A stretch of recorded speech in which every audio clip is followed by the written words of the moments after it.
নমস্কার। আজকের গল্পের নাম সুখী সংসার।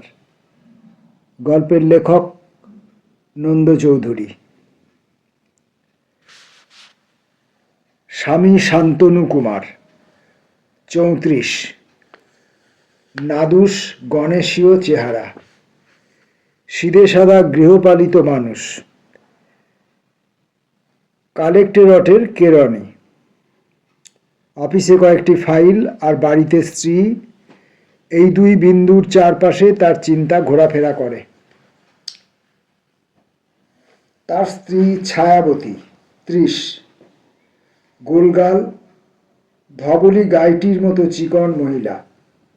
সংসারের সব কাজকর্ম করে খুশি মনে, বাকি সময় টিভি দেখে। এমনিতে নির্ঝঞ্ঝাট, একটু খেতে ভালোবাসে, এই যা। শান্তনু কুমার ঠিক স্ত্রৈণ নয়, তবে স্ত্রীর অনুরক্ত বলা যায়। প্রতিবেশী বা বন্ধুরা যখন বলে সুখী সংসার, সে মৃদু হেসে অনুমোদন করে। সংসারের তৃতীয় ব্যক্তি এক বিধবা পিসি শাশুড়ি। শান্তনু শৈশবেই বাপমা হারা, পিসিই তার অভিভাবক। ছায়াবতীকে পিসি আগে পছন্দ করে, শান্তনু সেটা সমর্থন করে মাত্র। অবশ্য শাশুড়ি হিসেবে পিসি ভালোই, আর ছায়াও তার অখুশির কাজ করে না, বউ সবই করে। পিসি মালা জপে, পুজো করে, পাড়া বেড়ায়, বউয়ের বদনাম করে না, বরং বলে বউয়ের থুপি থুপি পাগুলি যেন লক্ষ্মীর পা। ক্রমে 7 বছর সংসারে মানুষ এলো না।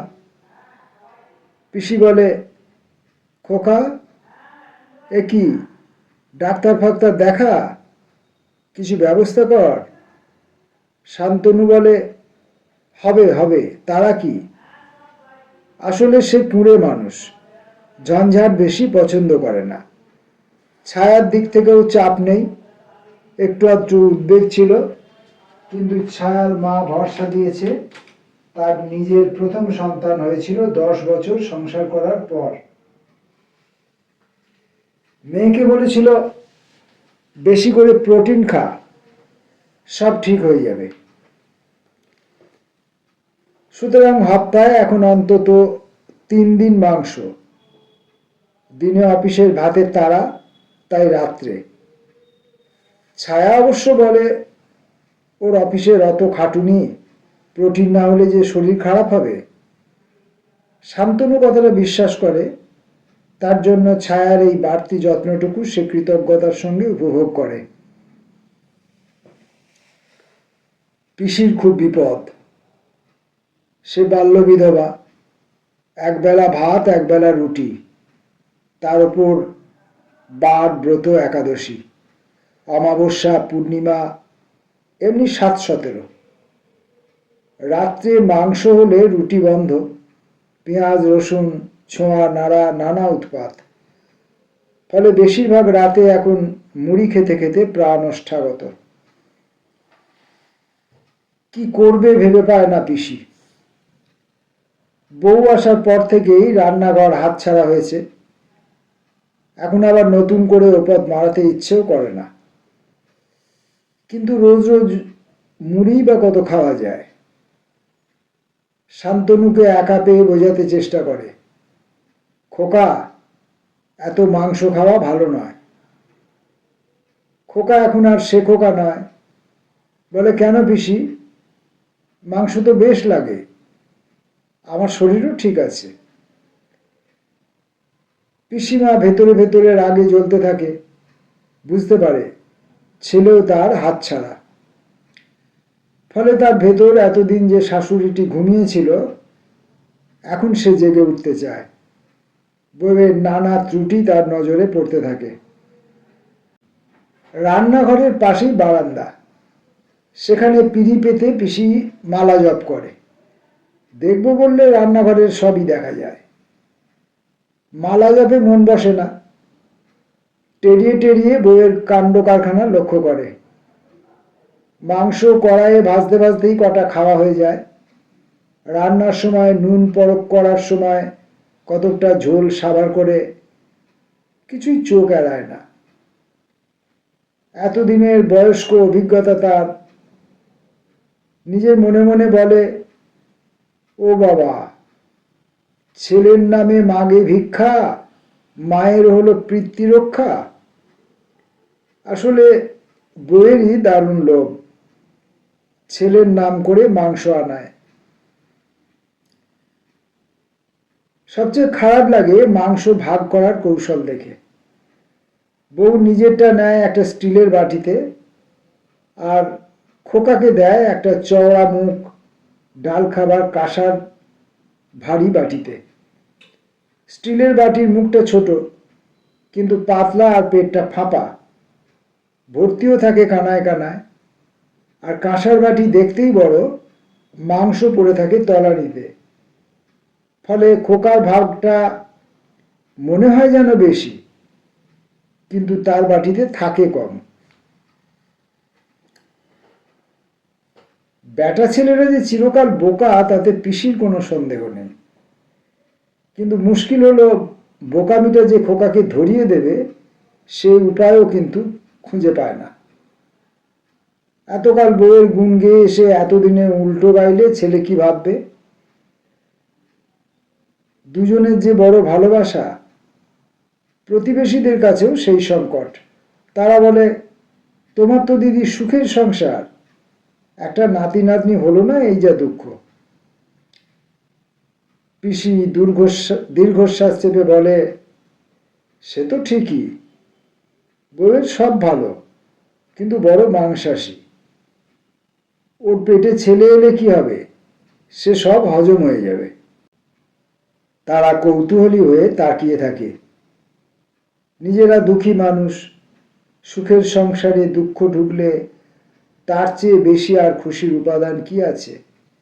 সুতরাং আস্তে আস্তে পিসি এখন বইয়ের মাংস নীতির বিবরণ দেবার অবকাশ পায়।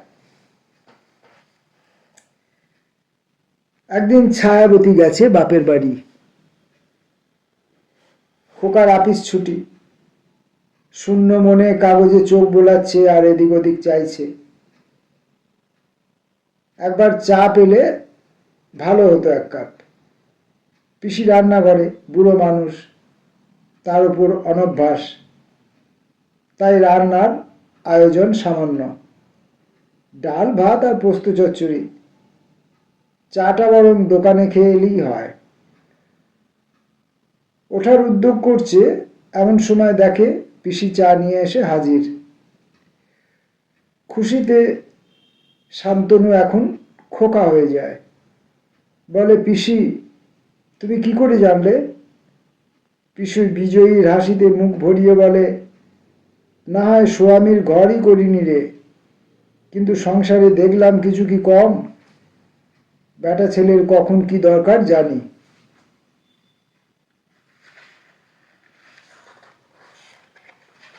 দুপুরে ভাত খেতে বসে খোকা দেখে পিসি তাকে ডাল খেতে দিয়েছে সেই ছায়ার স্টিলের বাটিটায়।